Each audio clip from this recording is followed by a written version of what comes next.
एक कार्यकर्ता के नाते मैं उस दायित्व को निभाने का प्रयास करूंगा। इसके साथ ही मैं पार्टी के अपने नेतृत्व का, प्रदेश स्तर का, राष्ट्रीय स्तर का, जिला और यहाँ का जो मंडल है उसका आभार व्यक्त करता हूँ कि उन सब ने मिलकर के मुझे ये नई जिम्मेवारी दी है और मैं कोशिश करूँगा कि आप सबके प्रयास से उस पर खरा उतरने का कोशिश करूँ।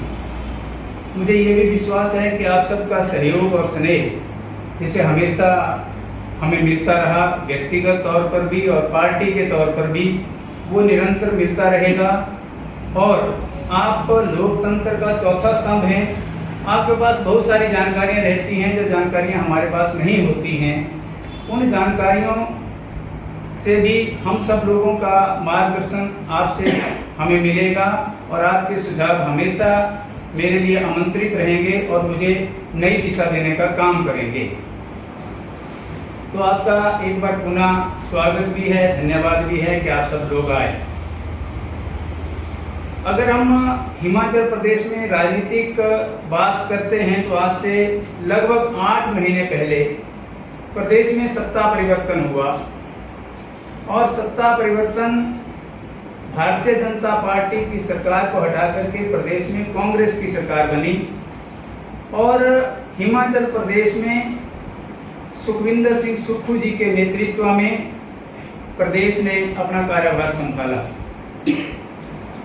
सबको लगता ही है और सही भी है कि जब भी कोई नई सरकार बनती है और मुख्यमंत्री जी भी पहली बार ही मुख्यमंत्री बने, उससे पहले कभी किसी मंत्री या उस पद पर नहीं रहे, तो सबको ये लगता था कि भाई कुछ समय तो सबको काम करने के लिए देना चाहिए।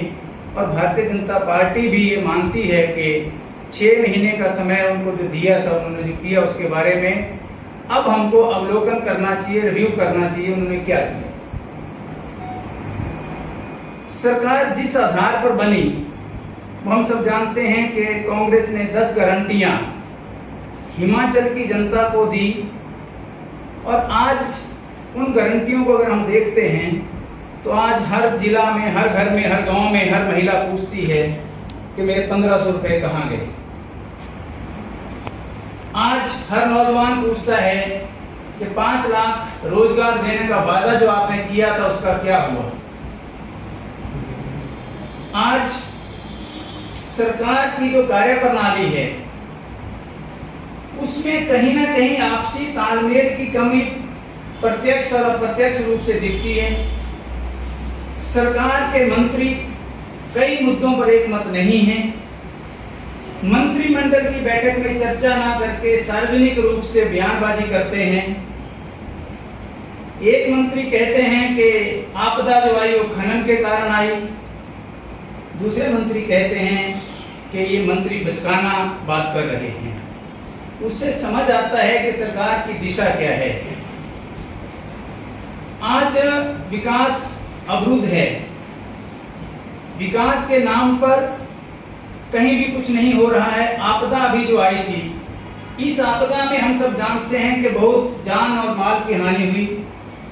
लगभग 170 से ज्यादा लोगों की जान गई है, ऐसा लोग बताते हैं। अभी उसमें कई की जानकारी अभी सरकार के पास एग्जैक्ट उपलब्ध भी नहीं है।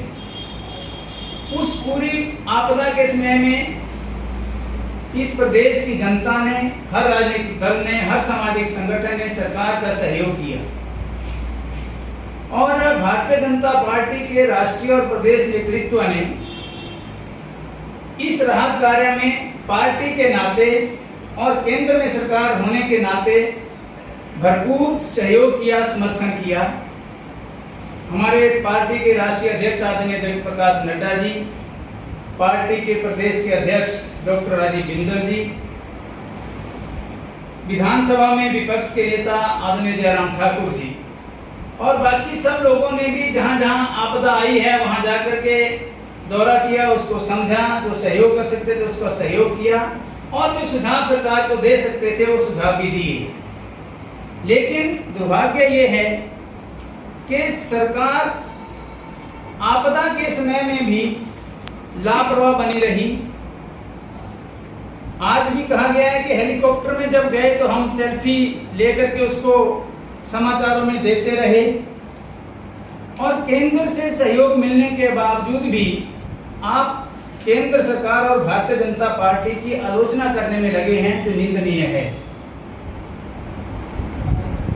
सरकार में बैठे हुए मंत्री किस प्रकार की बयानबाजी करते हैं, ये हम सबके सामने है। प्रदेश के एक मंत्री द्वारा विपक्ष पर आप आरोप लगा सकते हैं और विपक्ष आप पर आरोप लगाएगा, स्वाभाविक है, राजनीति में चलेगा। लेकिन जिन शब्दों का चयन आप करते हैं, वो चयन आपकी मानसिकता को प्रदर्शित करता है। और दुर्भाग्य ये है कि इतने बड़े परिवार में पैदा हुआ व्यक्ति अपने परिवार की परंपरा और संस्कृति का भी ध्यान नहीं रखता है और विपक्ष के नेता के लिए इस प्रकार की घटिया टिप्पणी करता है। भारतीय जनता पार्टी उसकी निंदा करती है। हम सब जानते हैं कि व्यवस्था परिवर्तन को लेकर के ये सरकार, जब मुख्यमंत्री आदरणीय सुखविंदर सिंह सुक्खू जी बने थे तो उन्होंने कहा था ये सुख की सरकार है, ये व्यवस्था परिवर्तन की सरकार है। व्यवस्था परिवर्तन क्या हो रहा है? मंत्री कह रहे हैं कि अधिकारी सुनते नहीं। मंत्री के पास जो अधिकारी लेकर के आते हैं उसके बाद उसको चेंज कर दिया जाता है। आज खनन माफिया पर अलग अलग बयानबाजी है। अभी कल 27 जुलाई की शायद घटनाएं होना कि आज आपने अखबारों में भी पढ़ा होगा। सट्टेबाजों ने किस प्रकार से हिमाचल पुलिस के 3 जवानों को बंदी बना लिया। पुलिस देख रही है, एसपी को खुद जाना पड़ता है, तब उनको जाकर के छुड़वा करके लाते हैं और ये सब पुलिस और सरकार के संरक्षण में हो रहा है। हम सब लोग जानते हैं, आज की अखबार में हम सब देखते हैं, सोशल मीडिया में हिमाचल प्रदेश के एक मंत्री के सुपुत्र ने कहा है कि ट्रांसफरों में पैसा लिया जा रहा है। उन्होंने जो पोस्ट लिखी है उसका भाव यही है कि क्या पैसा लिया जा रहा है। ट्रांसफर करने के लिए पैसा लेकर के काम करने का काम इस सरकार में हो रहा है। सरकार को अपनी स्थिति स्पष्ट करनी चाहिए। ये सरकार संवेदनहीन सरकार है। जन सरकार के मुद्दों से इसका कोई लेना देना नहीं है और सरकार को लगता है कि 5 साल आराम करो, जनता का जो होगा, हम एक बार सत्ता में आ गए। भारतीय जनता पार्टी इस प्रकार की असंवेदनहीन सरकार की निंदा करती है और प्रदेश सरकार से आग्रह करती है कि जनहित मुद्दों पर संवेदना दिखाते हुए उचित कार्रवाई करे। आज भिन्न भिन्न प्रकार की समस्या हो सकती है, वो बहुत बड़ा विषय नहीं है, लेकिन आज सरकार जो है वो कुछ ना करने की स्थिति में केवल और केवल भारतीय जनता पार्टी की आलोचना और केंद्र सरकार की आलोचना।